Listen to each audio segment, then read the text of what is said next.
Hello, everyone. Hello there, This it is I again. this is David Leibowitz with Philosophy of Game Philosophy. We just recorded Arborclad Faith, Potemkin's theme from Shrive. That will be out later because I need to do there might be some extra editing needed for that and the lore breakdown. But we're gonna get you first something quick out of the way, which I love BlazBlue. This series has meant a lot to me from a long time. I played it first with BlazBlue Continuum Shift 2 on my 3DS, and I've sort of been in the know about the series ever since. Love the characters. Valkenine is Helsing, the werewolf butler from the series, is my favorite character of all time, just because I love his vibe, and werewolves are cool, and he's a classy one. What about you, Shun A? What's your experience with BlazBlue? Alright, so as well, you may not know this, but Chronophantasma was my very first BlazBlue game. I forgot which console I played it on, but I just gotta look through it. And this is actually the very first opening to the series that actually got me hyped up to play. Like, ooh, I like this song. I like the character designs. Let's see what's in store, and I got into it ever since then. And then I played both Calamity Trigger and Continuum Shift on the PSP, and I played Central Fiction when it first came out, and I've loved BlazBlue ever since. Now, although the lore is a bit, hectic to go around, we're gonna try our best to break down these lyrics, lore-wise and music-wise, like we usually do around here. And that's it for me for now. All right, let's start. Very different, and also our first song we're doing in Japanese. Yes, I'm excited. So we got the sub translation, so that's good.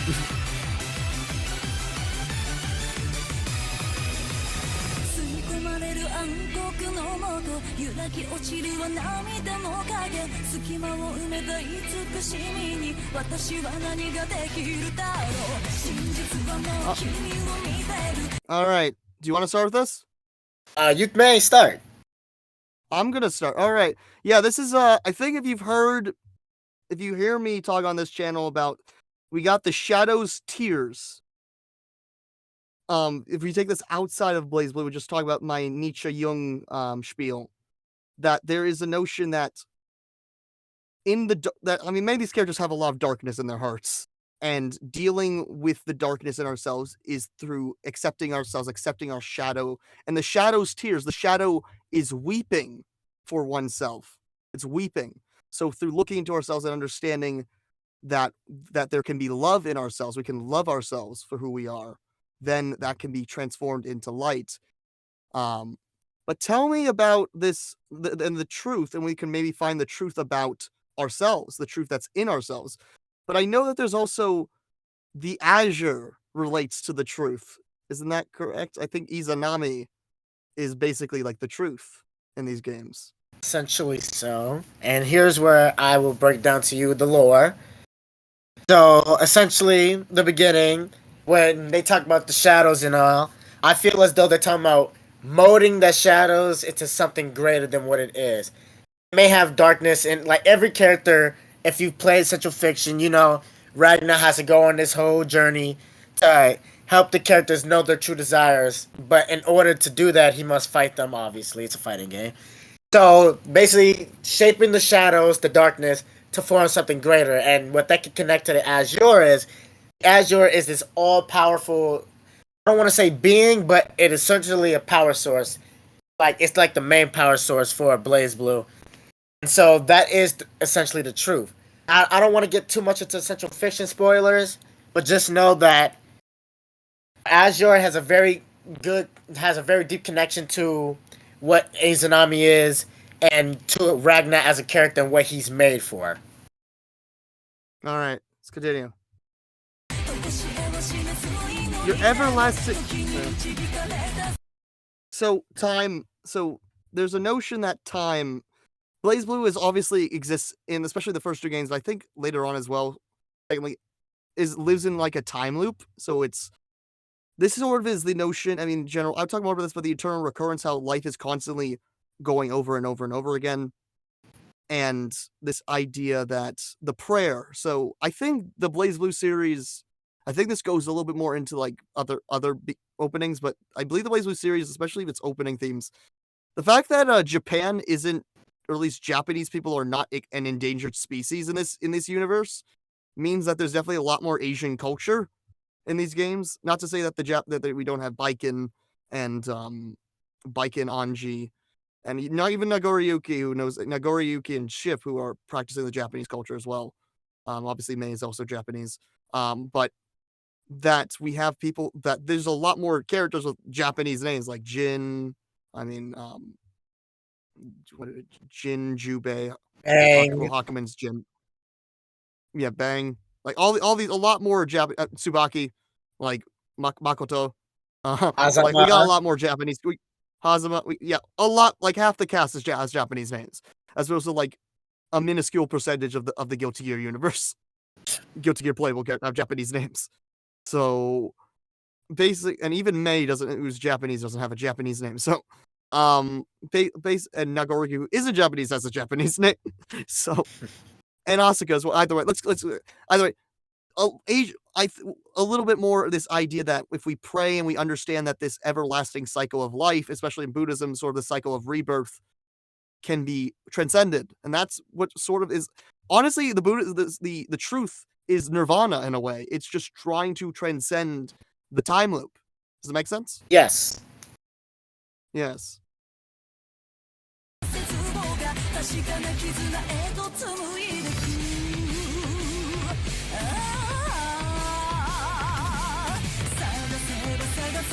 Searching so much for that. I mean, this idea that we need to understand the world with the reason, this lost theory. Like, what's going to set everything together? But the universe is always about, especially in the, like, it sounds so scientific, but phantasma, central fiction. Life is, we embrace the fantasy of life as opposed to just going beyond the science. Does that make sense? Yes. Now, I'd like to say something about the previous line. Forming it to a solid bond. If you've played Chronophantasma, you know Ragna time travels and such. Get 6 heroes before, they became the 6 heroes. And if you don't know, this character right beside Ragna with the red hair, that is CelicaA.Mercury, aka his adoptive mother at the orphanage he and his siblings were raised in. And so when he time travels, he gets to meet Celica while she's younger, and they form not a weird bond because time travel, she's technically like his mom, but they form a good friendship because at that story point, they don't know who the Reaper is, the Grim Reaper, until Jubei gives Ragna the sword and the jacket, which ties into he's the Grim Reaper. Just time is a whole flowing thing. It's a whole lot, but even the gag reels are canon because all of those are just separate timelines playing all at once. So back to what this whole bond is. Yeah, they just form a friendship, a bond, until Ragnar has to go back into the future to stop what's happening, along with Bang Shishigami, who is an underrated character. Love him, and we can continue. Yeah, he does all that stuff. He does all that stuff with the pin. Like he's the guy. Yeah, he is the one who must stop the linchpin. Yes, the linchpin, exactly. Yeah. Bang got to be relevant in Central Fiction. I mean, in Chronophantasma. I'm sure maybe in Central Fiction. I don't know, but the taking away of the English cast basically halted me from watching Central Fiction's story to this day. I can watch sub now, but this all about BlazBlue. That still stops me, but I will probably eventually. I mean, I have to watch it, and I want to. I do want to see what happens. This character's just, I love you, Patrick Seitz. So, yeah, I love you, Patrick Seitz. I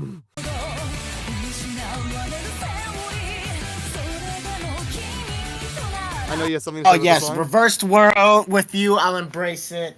Basically, back at it again with Ragnar and Celica. Even though they're together in this twisted world that's going to become the Dark War, the Black Beast, and all that, those two are still together. They're going to go in strong. They're going to figure out how to stop all this, or what it takes. Their bond is what will carry them through this darkness, the Dark War. All right.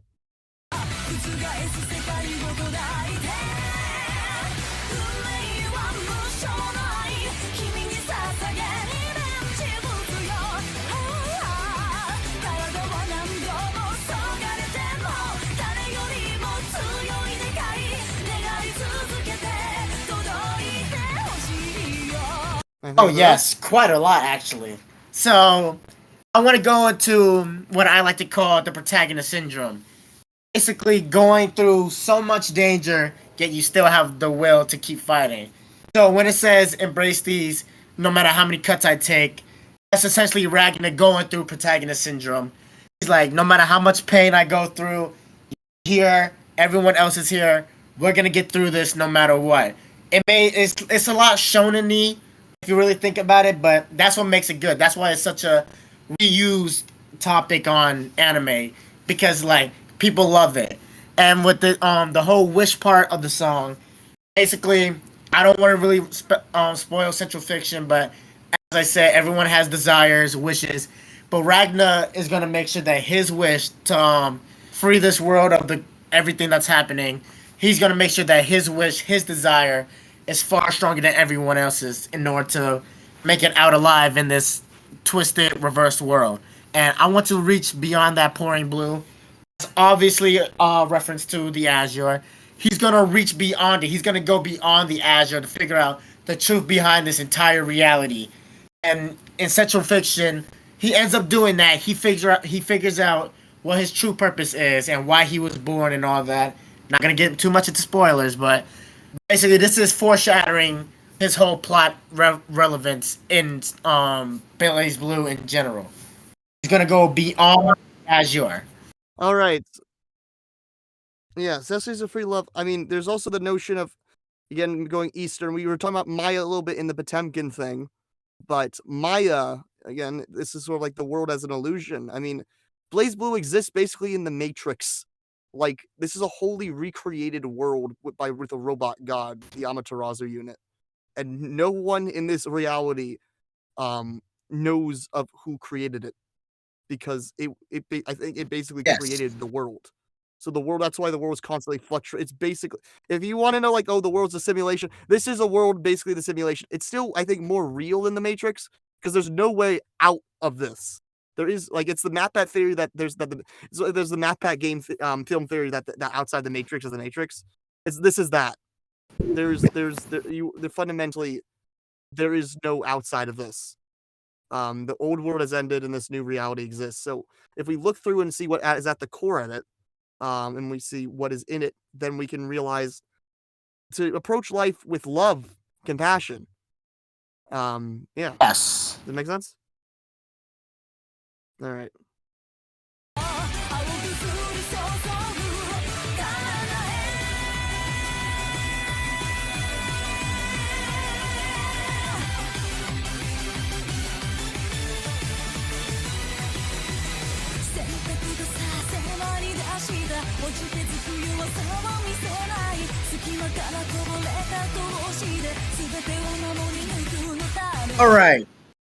All right. What do you got All for of that is essentially more protagonist syndrome.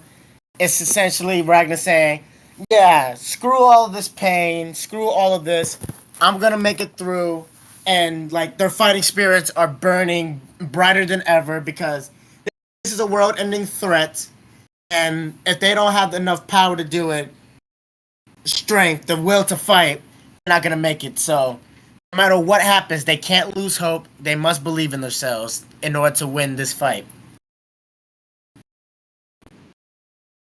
All right.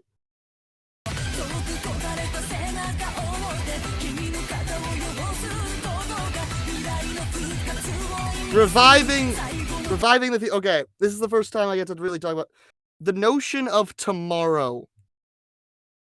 I'm talking about this a lot more when we talk about Owl Iconoclast and Shinshu, but this relates to the notion about it's sort of like our world in the present.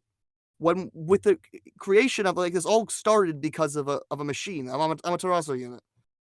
That we live in this constant cycle because all because the world seems to be progressing we fundamentally have sort of been lost. We've been lost, especially in Japan. Especially Japan. Japan has lost its spirituality, its sense of meaning, and it's sort of in this flux. As Lady Virgilia talks about Shigata Ganai with when talking about Persona and this crisis of meaning, that it can't be helped. It can't be helped. But Ragna, Jin, Noel, Celica, they say, no, it can be helped. We can change. We can have a tomorrow. We can revitalize. We can rejuvenate this world. We can find the truth inside reality. Inside what is this fake reality that we created through all this modernization. And in that sense, even in our Western side, this presentism that Francois Hartog does about, we live in all because we're past the rapture. We're forever in Eden. That's why we do so much damage to our environment, is because we fundamentally, the power are in power. Like, especially there's a rigid power structure in the BlazBlue universe, with the NOL at the top, the library at top. Essentially reviving the future. As we know, they time travel. So in order to safeguard the future, they must stop the incoming threat that is the past. And once they overcome the past, they can come home to a brighter future.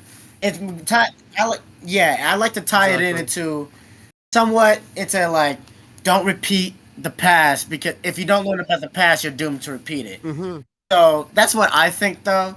Other people may interpret it differently, but as long as you fight for the future, knowing about the past, and as long as you know what could happen in the future, you have a chance at a brighter future than what you're fighting for. All right. Yes, and also, basically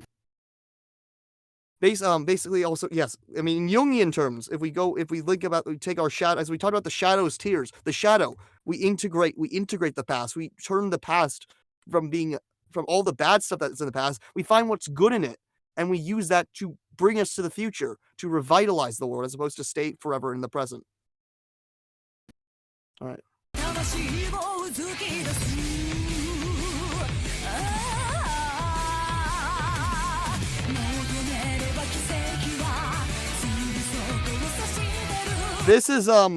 This might be a reference to Zen Buddhism, in the sense that it's not exactly, but enlightenment. I know this miracle is like Christian, like, oh, there's a miracle. Well, there's a Buddha is right. In Zen Buddhism, the person looks at the flower. It's like, there's your awakening. There's your satori. It's right there.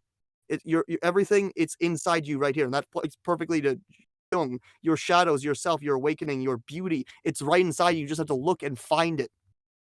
All right. So this line right here, this is really interesting. If you wish for a miracle, I'll point it right there. Basically, I like to think of the song as Ragna's point of view, or Protagonist syndrome. He's like, yeah, you guys need help. I'm here to help. You want your miracle? It's forward. Never look back. It's forward. You must fight. Yes. Well, if I say can't look back, then the whole past thing would be irrelevant. But yes, they're in the past, but in order to safeguard the future, they must look towards the future. So don't look behind the past you're in. Only look forward to the future that you want to be in, and even beyond that future, which lies beyond the azure. Mm-hmm. All right.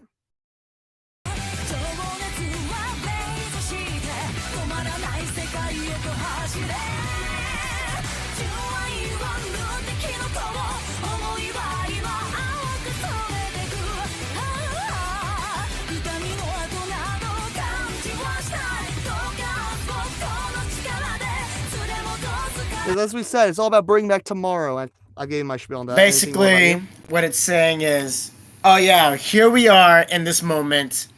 It's like, it's a repeated thing that they're saying. The future is close. Fight for it. It's repetitive. They're hammering in that, yes, you may be in the past, but fight for a future beyond what you know, but even a brighter, more peaceful future, which eventually does happen at a cost. But as of right now, where they're at right now, they're fighting for what they want. They want peace. They want to end all this destruction because remember, this is taking place more so during the beginning of the Dark War. I mean, a lot of stuff happens in Chronophantasma that's in the present. Don't put everything into that 6 heroes like it takes a ton time in the Chronophantasma story, if I remember, to get to Ragna going back in time. Yeah, it's been a while. Immediately. There's also a Sector 7 timeline with Kokonoi trying to restrain Azrael. That also happens. Yeah, so there's there's 3 main stories I think that happen, and then they converge at the end with like the one and only ever boss battle, like actual boss battle. Not to say that Hazama with the serpent around him and other people, those super forms of characters aren't hard, but they freaking fight Takamakahara. They fight a giant black and red thingy. It's weird, and yeah, it's weird, but that's like the only. And that the theme for that battle is not as good as like the Highlanders. That's still a good theme. Highlanders. It's a good theme. The Highlanders a good theme. The Highlanders is a good theme. Yeah. It's a good theme. I haven't listened to it in a while, but it's a good theme. Not vocal, so take a while. I will see if I want to do. There is one there's one non-lyrical theme that I'm probably gonna do persona wise. But I'll see. I'm very tempted to break down Crossmatic for this series, X-Matic, because I just love it so much, and I feel like it tells a perfect story just by those instruments. You like X-Matic? But what do you have anything else to say? Yes. All right, let's go. The first X-Matic, not the second one. The second one, to me, the majority of the tracks in Chronophantasma, the remixes are better. I even like Memory of Tears. I even like Memory of Tears 2. I even like that more. I even like it more. But Childish Killer 2, Plastic Knight 2, and maybe Plastic Knight 2 not as much as now, but especially Childish Killer 2 and Crossmatic 2, I think they got butchered. But I understand why they are the way they are, but why? Especially Crossline 2. Ugh. But that's my opinion. All right, let's go.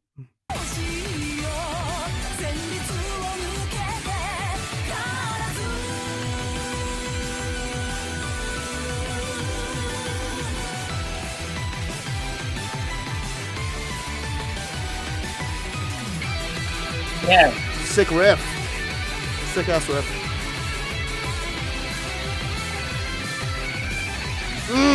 Love it. So who's the beloved? Who is the beloved? As I said, everyone has the desire. So it could be, at this point, it's not just about Ragna, because at this point in time, he realizes, yeah, the world is a much bigger place. There's so many people that we can fight for. And so my beloved could technically be anyone, main cast, or just any random civilian in the Blazblue. Ragna doesn't get with that. Does Ragna get with anyone at the end? Actually, there's a whole sad thing at the end that made me shed some tears. Yeah, I think I know what you're referring to. If you could consider anybody, it would be Rachel, though. It would be, and I know. Yeah, I know. Oh God. Yep. Yeah, because White Requiem 2 literally freaking has a wedding march in it. It's just soon. Remember, Rachel is like a 1,000-year-old demon vampire lady. Yeah. So but Ragna's. Time travel is a mess in BlazBlue, so no. Who knows? No, he can't. Oh yeah. No, yeah, no, he's no. Soul is like thousands of years old. One of the big things that.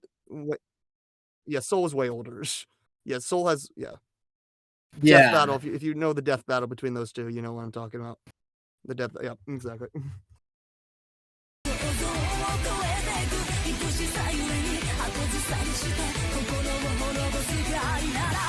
If you're let's continue. Let's break through the illusion of Myra. Let's as we talked about Potemkin's theme. Let's reinvent the world. Let's make it better. So the slanted scenery, as you said, it's an illusion.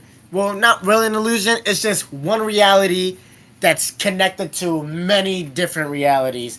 And so, as I keep tying it back into central fiction, this is all mostly foreshadowing, I like to say, because in the end, they do reach beyond the Azure. Everyone finds out the true purpose, mainly Ragna. There is a reason why he is the protagonist of BlazBlue. I'm not gonna get much into it. Yeah, well, yeah, isn't Naoto mildly Naoto competing for is protagonist vibes from Ragna, him just in a different Central Fiction? reality. That's what I thought. I mean, basically, he's just right. Yeah, I mean, he's got. I mean, he's freaking. He puts on the Ragna color scheme. Yeah. When he And he super also powers shares up, the so same basically goes Super Saiyan. drive, Bloodedge. Exactly. I mean, yeah. Just he high fights school just, Ragna. It took us till Central Fiction to get a show. It took us till Central Fiction to get a freaking Shoto character, and that's or I guess. Would you say like I've never like played the only actual Naoto Shoto ever, so I wouldn't know anything about that. I mean, from BB Tag, I know he punches people. Well, not to say there are other people who don't punch. Falcon 9 punches, but yeah, whatever.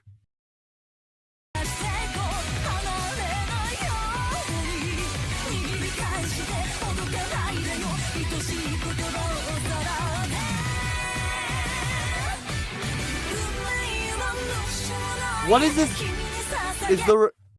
What's this revenge? I mean, it's basically Ragna being angry at Terumi. Brainwashing. So he's like, yes.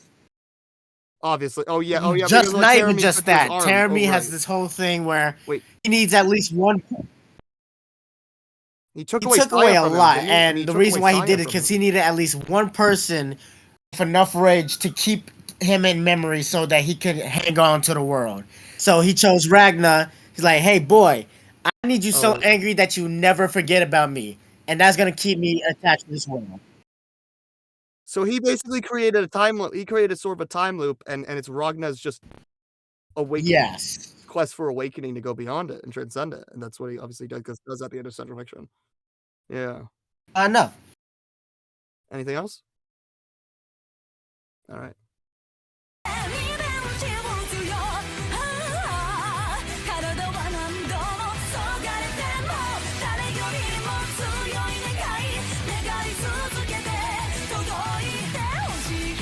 It's in repeated lines, but this right here, I want to reach that continuous blue. It's essentially everyone reaching for the Azure. Everyone wants Azure to basically make the reality they wish for.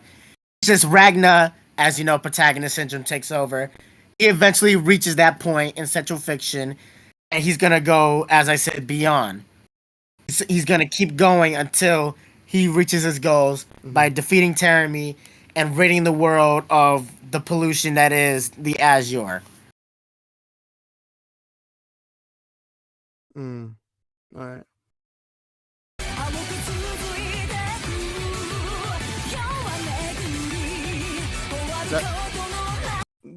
So I was Circle. People were angry at me that said that the circle isn't Samsara. I get why the circle is Samsara, and it makes sense. I still think the parody and Time's reference is still there.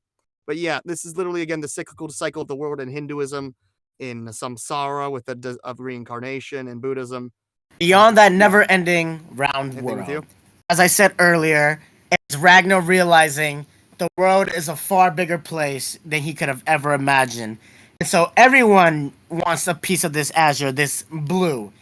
But essentially, as we all know, even though the world is big, not everyone has a chance to get to where they want to. All right. Oh, they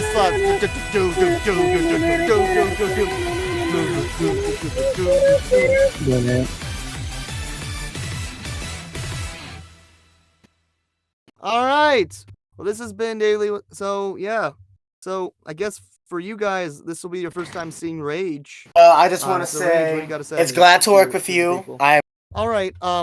Sorry, I can't exactly get a hold of Rage. But Rage is you're gonna see him in the Potemkin video, and you're gonna see him going forward with some. If I need someone if I really need the lore, I know who to go to, and that is Rage.